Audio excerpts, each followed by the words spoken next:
Welcome to this situation report today. Very glad to have you joining me. This is the show where we give you the information and perspectives you need to navigate an ever-changing culture. My name is Jeremy Stolnicker. Very excited about today's episode and excited to share it with you. So much going on in the world, and when we talk about getting the right perspectives, we do our best to bring on folks who can talk about the world as it is, truthfully, and give us a perspective that is helpful. Today, we have done that with our guest. Our guest today, and in this wonderful interview that I get to share with you, is none other than Zuby.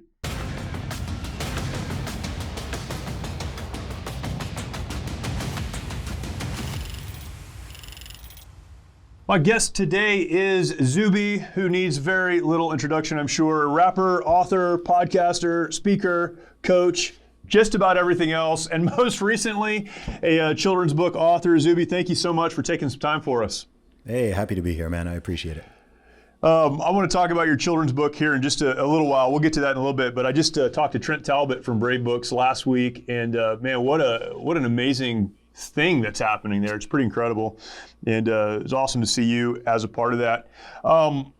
I've got a lot of questions, but I'd like to just start with your story. You have one of the most interesting personal histories, maybe of anyone out there. You've kind of done a little bit of everything, but your path to where you are right now is not what a person would think if they just said, where does a rapper come from? I don't know where they would say, but they wouldn't say Saudi Arabia, Oxford, and now he's here. Hey, can you just tell us your story, and we'll go from there, because I'd love for our audience to hear that. Yeah, sure thing. So I'll give an abbreviated version.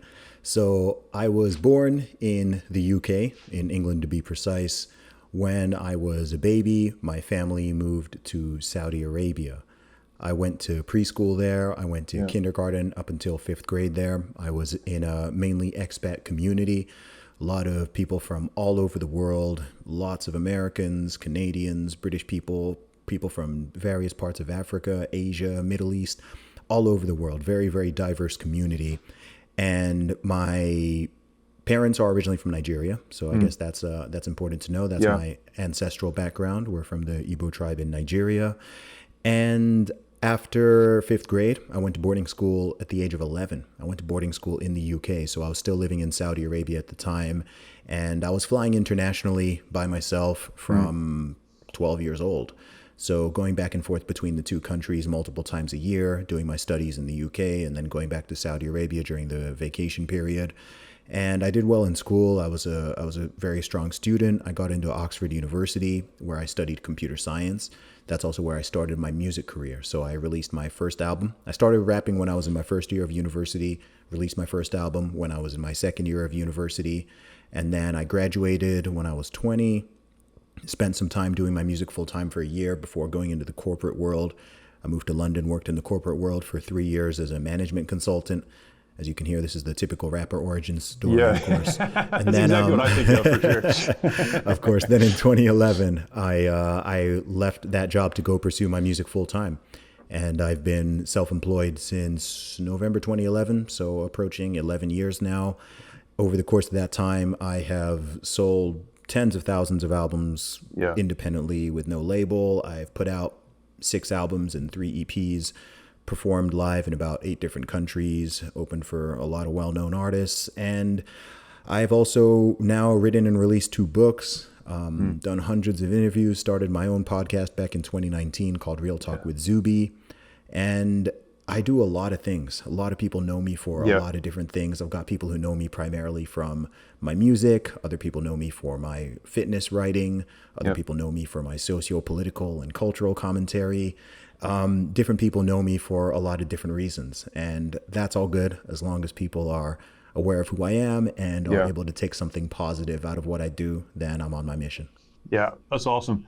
I've heard you tell your story before, and looking even at your bio, there's so many different things, as you just mentioned, and the way that you explain it is, I think, so important. You talk about potential. And I think I've heard you say that really your goal in all of this is to live up to your potential. Can you talk about that a little bit? Because that's where all of us need to live, and I think most of us miss that. Yeah, sure thing, man. I mean, I'm kind of obsessed with the idea of potential. Yeah. And I think so many people underestimate themselves and what they're really capable of. I actually think this is a big problem. I often think like if we could, I don't even want to sound like new age or woo woo at all, because I'm not that guy.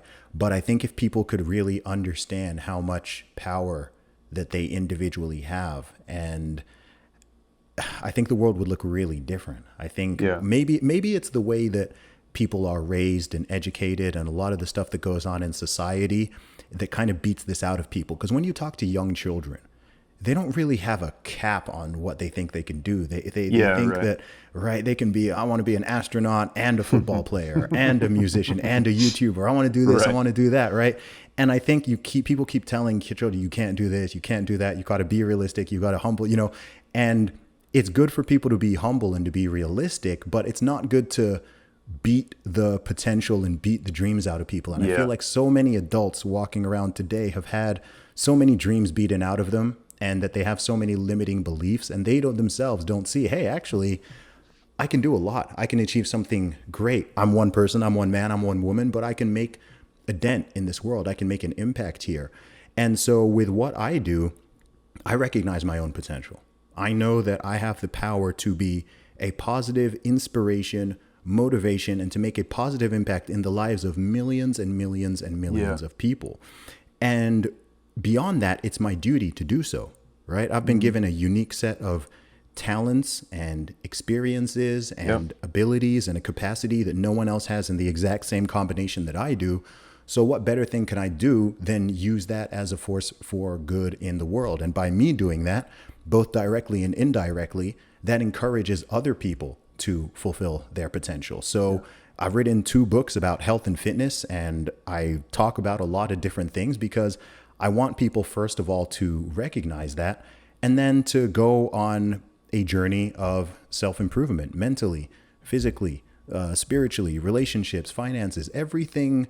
We can all improve in different areas. And what's amazing about potential is it's also impossible to reach it, right? But if you strive to at least push closer to it, then that's good for you. It's good for your friends. It's good for your family. It's good for your community. It's good for your country, right? Imagine what the USA would look like if all 340 million people in this country put in even an extra 10% or an extra 20% in striving to just do that much better, live that little bit better, become that much more knowledgeable, become that much more in shape. All of that. That's how I look at it. And I think that this is how you really change the world for the better. We live in this age of a lot of performative activism, right?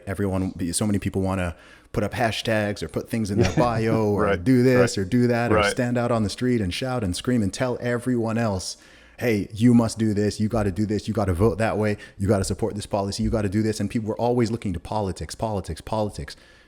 These people in positions of power they don't care about you. They don't care about you. They don't even know who you are. Right. If you're waiting for the government, the governor, the mayor, the president, the congressperson to fix all of your personal problems, you're going to be waiting for a very, very long time. So I want to refocus that locus of power away from people always looking up and thinking, oh, we have the state and the government. And these are the people who are going to fix. It's like they're not going to fix all your. I don't know how many decades it's going to take for people to realize that. They haven't done it yet, and they're not incentivized to do so. They're not even if you had truly benevolent leadership, how are they going to get you in better shape? Sure. How are they going to take care of your finances? How are they going to raise your children? How are they going to do all?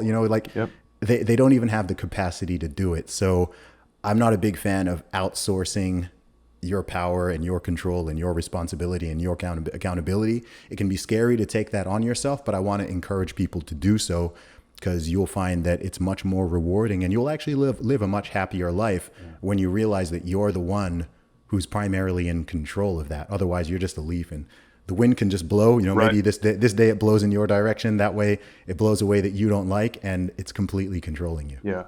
As you know, our friend Mike Lindell has a passion to help everyone get the best sleep of your life.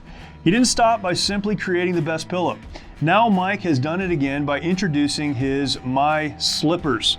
For a limited time, you will save $90 on a pair of My Slippers. This blowout sale of the year won't last, so order now.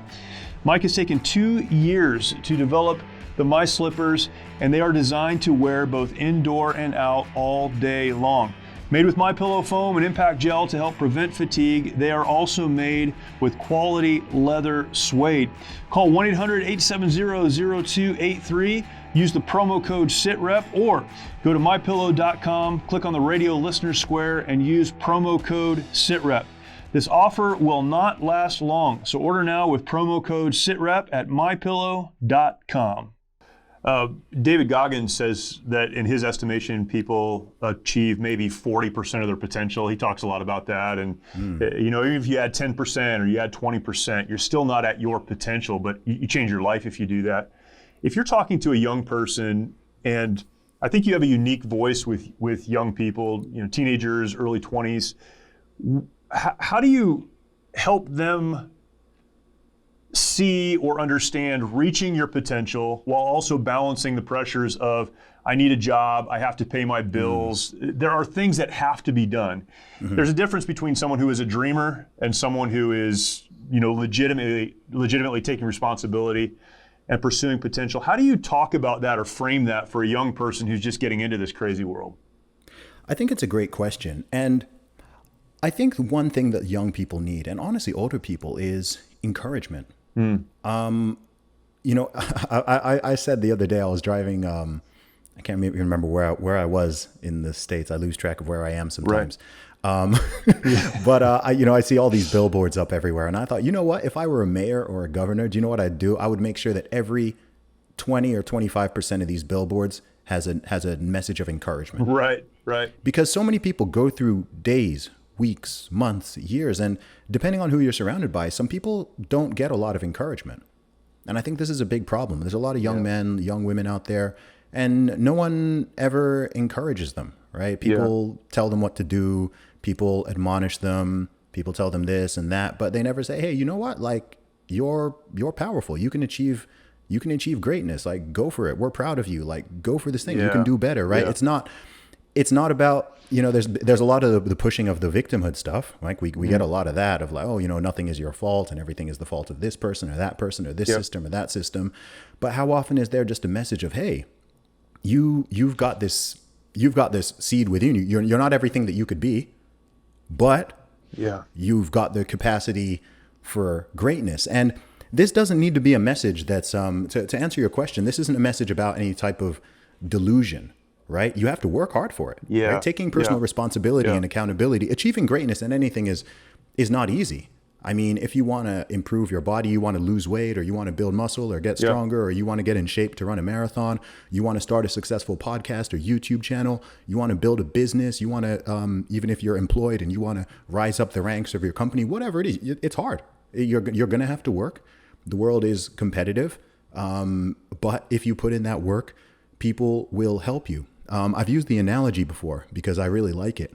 And I've said before that, if your car breaks down and you're sitting you just sit in your car and you're on the, I don't know what you guys call them in the States. Do you call it a hard shoulder? The shoulder. We just say the shoulder. Shoulder. Okay. UK, we say hard shoulder. So you're sitting there, right? And people are going to just keep driving by you. But if you get out of your car and you start pushing, what's going to happen? You're going to get some people who stop and they help you push. And the more people they see helping push, you're going to get more people helping to push. Yeah. So I use that analogy. If you start to put in the work, you'll actually find that despite a lot of the messages that are pushed out there, there's going to be a lot of people who want to help and support you. If someone sees that you're putting in effort and you're working out and you're trying to do something great. I mean, great example, look in a gym. There's a lot of people who are afraid to go to a gym because they think that they're going to be made fun of because they're out of shape or they're skinny or they're fat. No, you go to a gym and people see you in there. Like, people respect the fat guy in the gym. People respect the, right. It's like, man, he's putting in the work. Let's rally around and let's help him. He's trying to lose 100 pounds. Let's support him.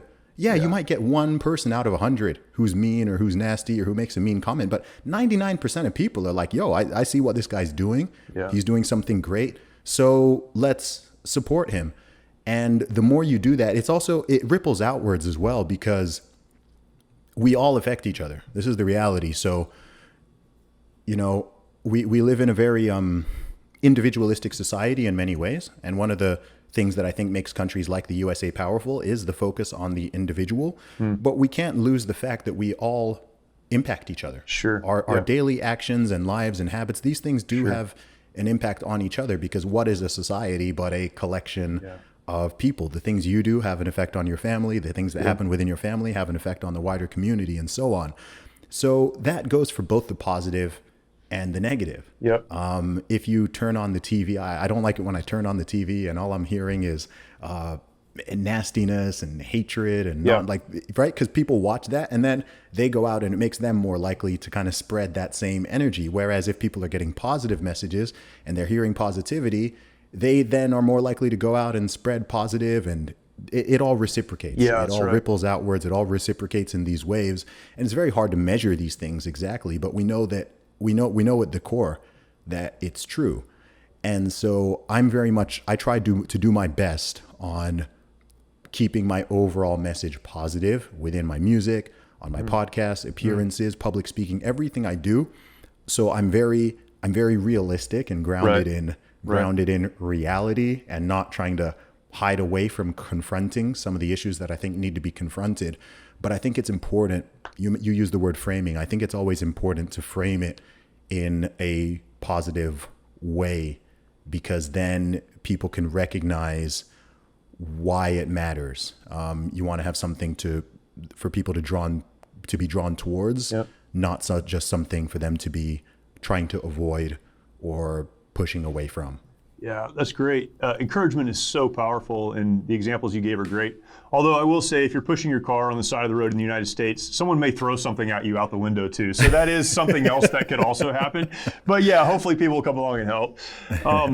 You are very positive. I think that's one of the attractive things about you. Your message musically is positive. When you say things, even controversial things, you say them in such a positive way. It's like, wait, he's like bagging on me right now, but that was just really funny. So you're very positive, you're quick to smile, you're quick to laugh.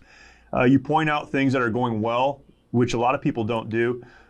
Why is it that it seems like we're in this moment in time where everything is about rage, everything is about hate, everything is about anger? Obviously, being encouraged is much more positive. It makes us feel better. It sets our day right. It helps us as we go through life. And yet, even on the right, and this drives me insane. So we talk about the left all the time, and conservative left. The conservative right is just as guilty of this as the left is. It's all about rage all the time, and what's wrong all the time, and what's broken all the time. When most of the world is not that. Why are we so attracted to that? I think it's twofold. I think part of it is biological. And then I think part of it is just a matter of incentives.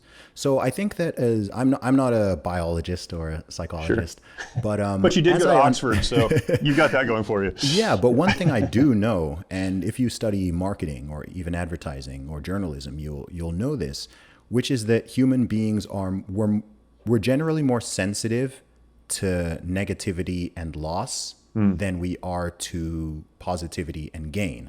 So in the media, there's that common phrase, if it bleeds, it leads, right? Why is the news so negative? Why aren't there not more happy stories? Even if you're advertising something, it can be more effective to address pain points rather than to list the benefits that people are going to get. Right. And so I think there's a natural thing. It's like, losing $100 feels worse than making $100 feels good. So I think we're just sensitive to negativity.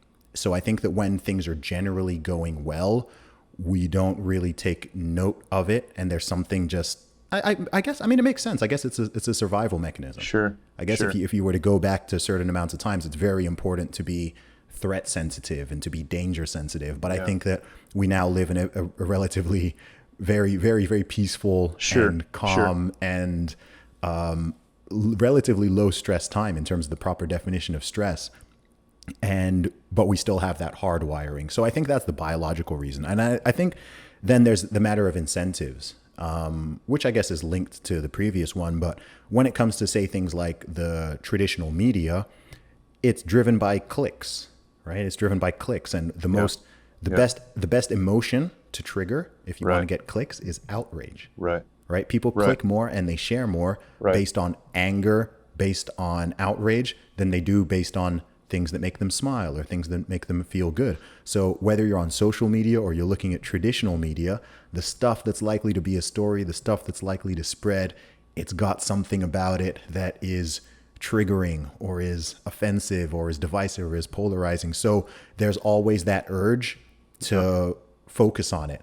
But then once you focus on it, it grows. And if you react with outrage, then that spreads further and it spreads further. And we live in this age of retweets and shares and story posts and so on. So there can be a great positive story and it only goes so far, but then it can be like, oh my gosh, like look at this. Look at this crazy, horrible thing. And it explodes. And when people see that happening consistently, it can also create this distorted vision where things that are actually very rare, bad events that are very rare, people start to think that they're very common. You see this with the mass shootings. You see this with police killings. Right? These things are they're very extraordinarily rare. Extraordinarily rare. Not rare enough, right? It would be nice for them to never happen. It would be nice for things to never happen. But people have this idea. I mean, I know people who are afraid to come to the USA because they think they'll be shot. Right? They're afraid. They don't even want to step foot in the country because they think the police are racist and they're running around targeting black people and just killing people indiscriminately. They think that you go to Texas and everyone's just having shootouts on the street with AR-15s. I also have met Americans who say, hey, I've heard London is really dangerous. Right? I've heard that people are always getting stabbed and that there's grooming gangs and rape gangs and this and this. And it's just like, man, like London is, you can go to London. You'll be okay. Right. I mean, yes, you could walk outside and you could be struck by lightning, right? You could be hit by a car, but like the probability of it, unless you're involved in some major criminal activity or something like that, the probability of it is really low. I just saw this. Oh, I remember where I was last week. I was in Chicago. Oh yeah. Well, you might get shot in Chicago. I mean, that is a possibility. Well, yeah, this is literally what 70% of my audience was saying. What are you doing in Chicago? You're gonna get shot. I'm like, guys, it's okay. Chicago is not like, I know why that concern is there. But the media is not reporting, oh, there was millions of people out in Chicago today and it was sunny and it was pleasant and everyone was nice to each other. That doesn't make the news. It's a city of 10 million people, right? And there's some bad neighborhoods. But that's not everywhere. There are, but and that exists everywhere as well. You know, you can always focus on the negative and find it in a country, in a city, in a person. But as we said, you can also focus on the positive. You are well known for two things, I guess. One, your music, and one, your political commentary. Some know you for both, and I'm sure you have an audience that came from one to the other. What was the series of events or the thought process you went through to engage in the political commentary you're involved in? It doesn't, knowing your background and your education and where you came from and kind of maybe where your worldview is formed, it's not unusual, but to think of someone who is a rapper, kind of involved in that world, who transitioned or added maybe political commentary, what was behind that, or what pushed you into that? The world becoming, things getting weird, man. That's really what it was, because there are so many things I say on a daily basis. I mean, my latest tweet, just before I jumped on this podcast, I just had to tweet to remind people that only women get pregnant and men don't get pregnant, and everyone on earth was birthed from a woman. What a controversial position. I was responding to a verified account who was claiming that this was not true. Unbelievable. Right? Now, you could just go back 10 years ago, 15 years ago, in the UK, in the USA, anywhere in the world, even the most liberal, progressive person would be like, yeah, of course. Right? So what's happened in the last 15 years that all of a sudden it seems like there's been this psychosis and loss of common sense and denial of even objective reality? So the way I got involved in some of these conversations was, I've been having these conversations in private for a very long time, but as a musician, I wanted the focus to be on my music. I didn't really want to wade too much into politics and cultural stuff. I'd mentioned it a little bit in my music, but I didn't seek out to be a commentator or a voice of truth in these regards. But it's just like, I'm standing still and I'm seeing the world. I'm seeing my country. I'm seeing the USA. I'm seeing various countries, especially in the West.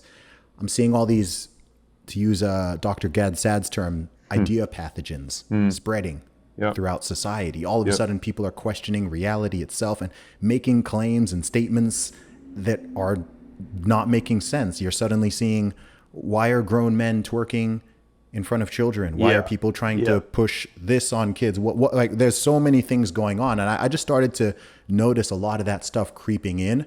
And it got to a point where silence was not even an option for me. And I wasn't seeing a lot of people saying the things that I say. One of the most common things I get now from people who support me is, man, Zuby, thank you for saying the things that I think. Right. And I wasn't seeing people saying the things that I was thinking. I was like, wait, I don't think that, I'm not some extremist or radical or, you know, crazy person or whatever, but I'm not seeing a lot of common sense out there. I'm seeing the people who are really bold and who are really, really speaking out. The majority of them seem crazy. Right. Like, right. They're the angry ones, right? Yeah. The bravest people are angry or crazy or both. And they're out there and they're, you know, spreading all their craziness everywhere. And I'm like, man, I saw a couple people who were speaking up on it, but not enough. And so it got to a level where I was like, okay, I have to join this conversation somewhat begrudgingly. And I did that.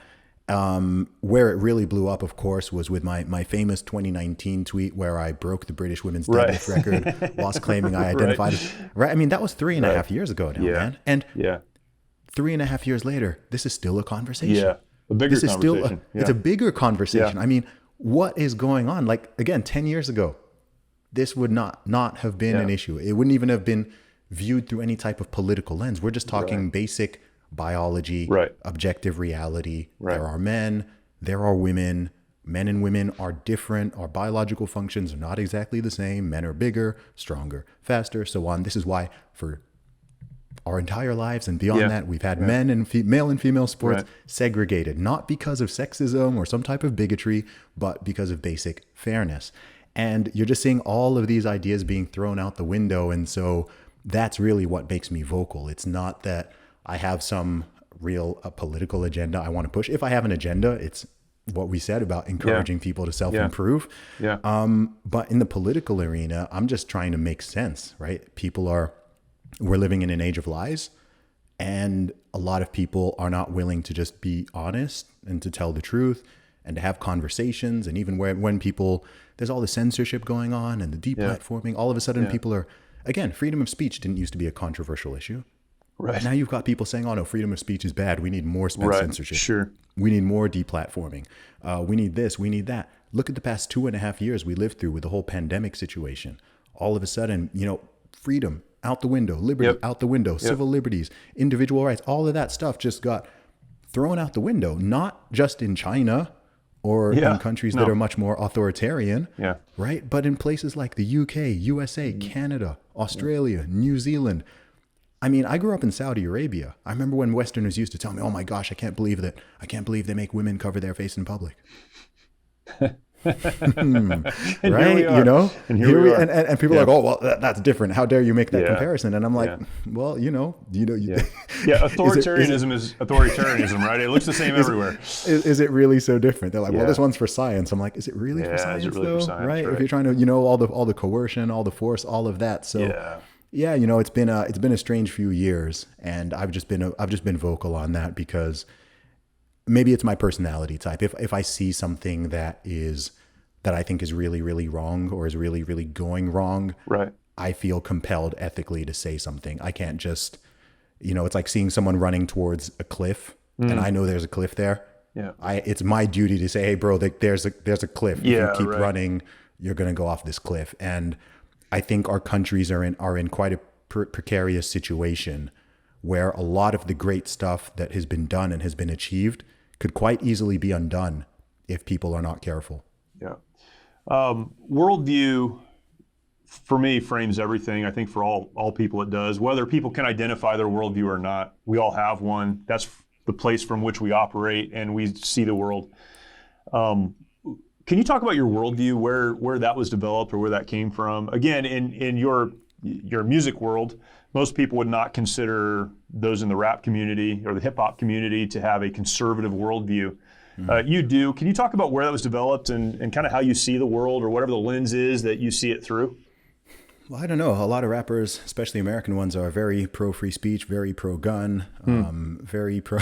Yeah, they are. A lot of them are actually very, very pro family. Very pro. Again, that's what I think of when I think of rap music: pro family, pro gun, very conservative. They're not big fans of taxes and so on. So there might be more conservatism in there in some ways than you think.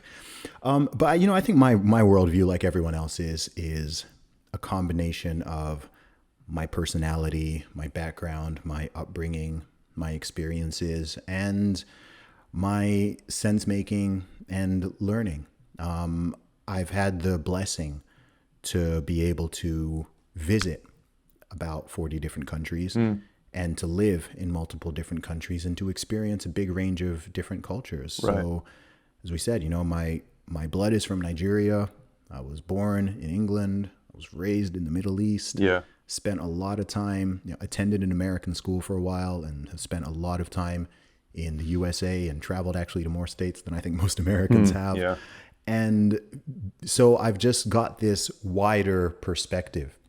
I often talk about perspective and I talk about gratitude. And I think these things go hand in hand. I think that when you've been around the world a lot and been around a lot of different people, you do appreciate some of the great things that we have in a country like the USA or in a country like the UK. The entire world does not look like the USA. Yeah, right. The opportunities that are available here, the infrastructure, even the laws, the systems, the way society is, it's a special country for a reason. And it's taken a long time to get there.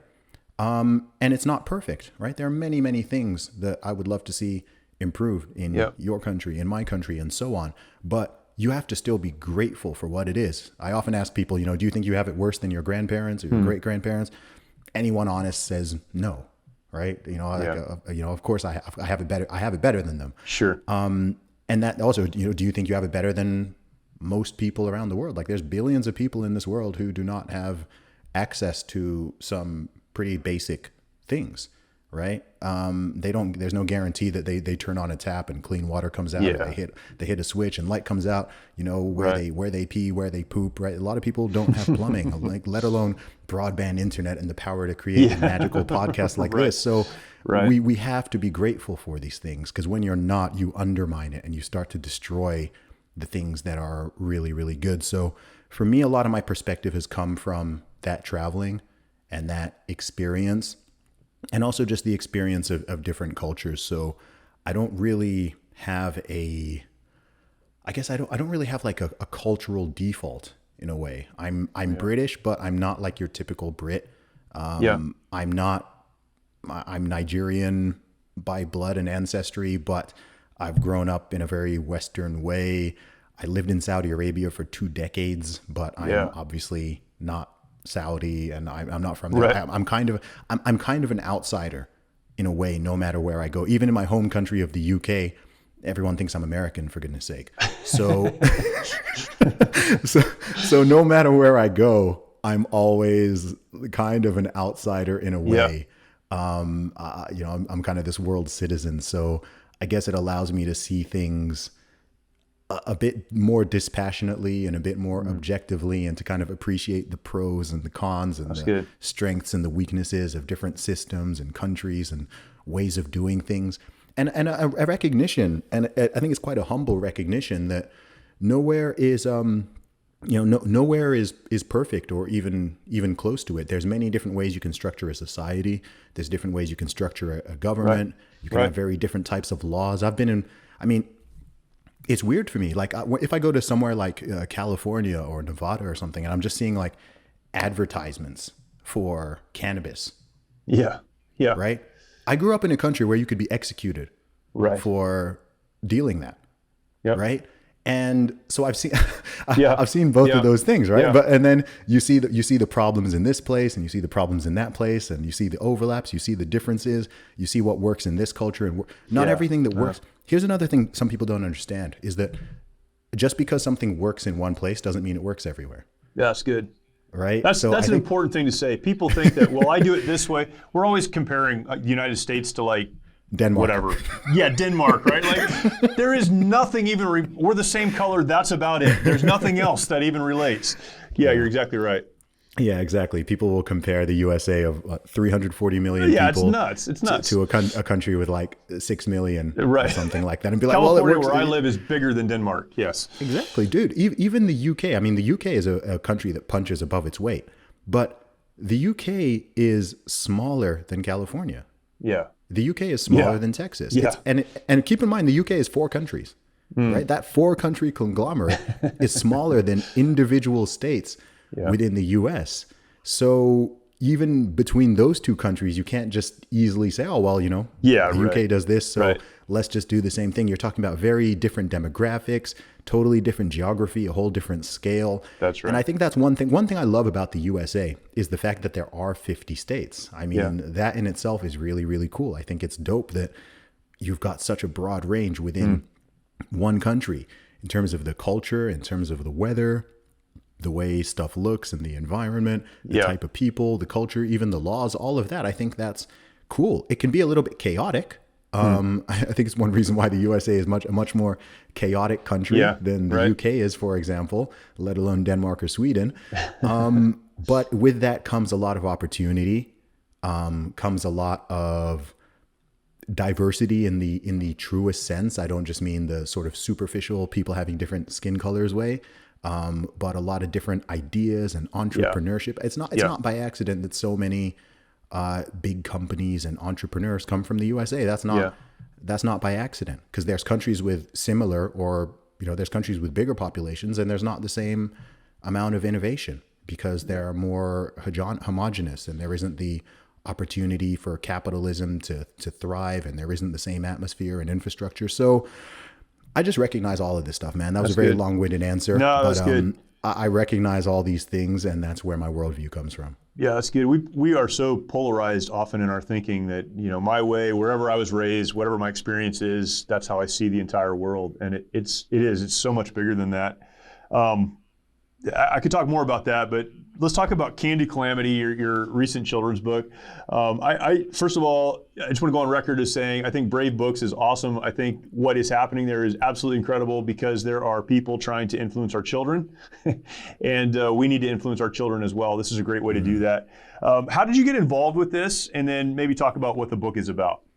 Yeah, sure thing. So, I've had a lot of people ask me, hey, like, how and why did you write a children's book? Right. So shout out to Brave, because they actually reached out to me towards That's cool. the end of 2021.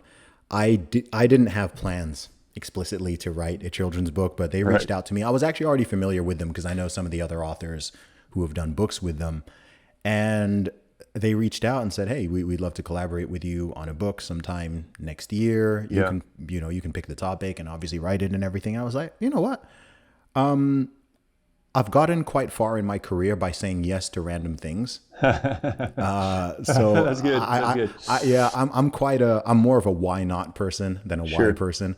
Sure. So I was just like, yeah, you know what? That's aligned with what I do. I'm all about encouraging people and trying to be a positive inspiration and motivation to people. I haven't done anything that's aimed at that demographic, really. Maybe some of my music, people can listen to in that age group. So I was just like, cool, yeah, let's do it. And then I wanted to write a book that was non-political. I know a lot of their books have more of a direct political theme to them. And I said to them, I was like, you know what? I want to do one that is not political at all, but does have a strong and important message that both young people and older people and families all need to hear. And this is about the importance of taking care of your body, nutrition, exercise, good lifestyle habits, moderation. All of these things are really, really important. And it's something that, again, as a society, with all the crazy stuff we talk about, we don't talk about health enough. Right. Prior to any viral pandemic, in both of our countries, we've been having a rising pandemic of obesity. Yep. And it's uncomfortable for people to talk about because, people start jumping out and saying, oh, you're fat shaming or you're this or that. It's like, no. Obesity rates are rising quickly all across the Western world. Childhood obesity, which is something that didn't really used to exist some decades ago, is on the rise. A large number of children. There's children now who weigh more than I do. And that's not good. This has major repercussions on individuals and on communities, and it shortens people's lifespans. It makes people prone for a whole bunch of diseases which they likely wouldn't suffer from otherwise. I mean, Right. that was something that was barely talked about during the pandemic of the past 2 years, right? Besides being old, what was the biggest risk factor? It was obesity. Yep. And that was barely mentioned. It was barely mentioned in my country. I think it was barely mentioned here, right? Was there a message saying people, hey, if you're very overweight, you're putting yourself at much higher risk. If you do contract COVID-19, then you're going to likely have a much rougher time with it. And it wasn't even mentioned. It wasn't discussed, let alone diabetes, various types of cancers, heart attacks, strokes. Being obese isn't healthy. And everyone knows that, actually. Everyone knows it, but we kind of shy away from truth these days. So I wanted to write a book that was fun. It's fun. It's a rhyming adventure. It doesn't go into all this, the depth of what I just said there. But it's encouraging young people from that young age to recognize, hey, you've got one body. It's got to get you through your entire life. You don't want to eat too much or too little. You don't want to exercise so much that you stop eating, but you also don't want to just lay around all day and never exercise. And it's fun. The entire thing rhymes. I'm a rapper, so I had to make sure the book would rhyme. Right. And that's ultimately what the book is about. So it's primarily for children, I'd say age between about 4 and 10. I think they'd probably get the most out of it, and also for families as well. So it's available everywhere, candycalamity.com or bravebooks.com. People can get it from there. And I'm really, really proud of it. I'm actually excited to see what we're able to do with it. That's fantastic. You wouldn't think that health is a countercultural message, but it has become one. It's insane. I do a lot of running. I'm part of a kind of the trail running community, and I really enjoy trail running. So I subscribe to all these trail running magazines and follow on social media. And there has been a very deliberate push to put very unhealthy people on the front of the magazines and as kind of the representatives of this pretty difficult sport. I mean, it's not something that people who are obese are really participating in, but they find the 3 people that they can put on. And it's crazy, and it has become countercultural to say, I need to take care of this one body that I have because I only have one life to live. Mm-hmm. And, I think, man, there's so much we can talk about. Our society has overcorrected in so many ways. And we've had things that are actually really positive become weaponized. One of those things is diversity. Another one of those things is inclusion. Another one of those things is equality. Inclusion is good. It should be good to encourage people who are overweight, people who are obese, people who are in shape. Everybody should exercise. That's good. I support the message of encouraging everybody to lift weights, everybody to go for a run, to go for a walk, take better care of your health. However, that is different to telling people that it is healthy to be fat. Sure. Or that you can be healthy at any size. That is not true. Right. It's false and it's destructive. Yep. That's not a loving message. That is telling someone that an unhealthy state or an unhealthy lifestyle is healthy. That's not good. Just like it wouldn't be good to tell people that binge drinking is healthy, or anorexia is healthy, or smoking cigarettes is healthy. That would be a really messed up message to put to people. If I tell someone that smoking cigarettes is not healthy, that's not me attacking smokers. Right. It's not me. It's not me attacking. If I say that being obese is not healthy and that you actually can't be healthy at every single size, that's not me fat shaming. That's not me attacking the fat community or whatever nonsense people want to say. It's just me stating fact, and I'm stating that fact because it's important. And if you deny it or even try to invert it, then you inflame the problems, right? I want people to live healthy lives, right? Yep. I'm not trying to force anyone to do anything, but I would like to encourage people to take better care of themselves. That's a positive message. That's a loving message. Sometimes you have to be a little bit blunt when you are stating objective truths, and it might make some people feel some kind of way. But look, I've been overweight before. 20 years ago, I weighed more than I do now. Wow. Yeah. Okay. I'm not someone who was in, fantastic shape my entire life. When I was a teenager and a preteen, like I was a fat kid. So I've been there before, but you can do something about it. You can go to the gym, you can exercise, you can train, you can change your diet, change your lifestyle. And it doesn't matter how old you are, whether you're a man or a woman, whoever you are, whatever you are, you can do that. And I recommend it. Yeah, that's fantastic. So many other things we could talk about, but where can people follow you? Your social media is out there. People can find it. Somewhere else that you want to point people to? Yeah, sure thing. You can find me on all social media at Zuby Music. That is Zuby Music. And if you want to check out my book, The Candy Calamity, that's available at candycalamity.com. And my other book, Strong Advice, as well as all of my music and merchandise, that's available at teamzuby.com. Zuby. Awesome. Zuby, thank you so much. Really appreciate it, man. Really appreciate it, man. Thank you. Awesome. Many of our veterans feel they need to fight their battles alone. This self-isolation has led to the staggering statistic of more than 20 veterans taking their lives every day. The mission of Mighty Oaks is to eradicate the veteran suicide epidemic and help our warriors change their legacies. We've been able to help over 4,000 veterans and first responders by equipping them with the tools they need to live the lives they were created to live. Our faith-based, peer-to-peer approach has one of the highest success rates of any program available today, offering hope and understanding to those who need it most. By aligning their lives to biblical principles, these men and women are able to lead their families, their communities, and our nation. It's your generosity that can make a difference in the lives of the men and women who have fought for our country and our freedoms. Now that they're home, don't let them fight alone. Learn more at mightyoaksprograms.org.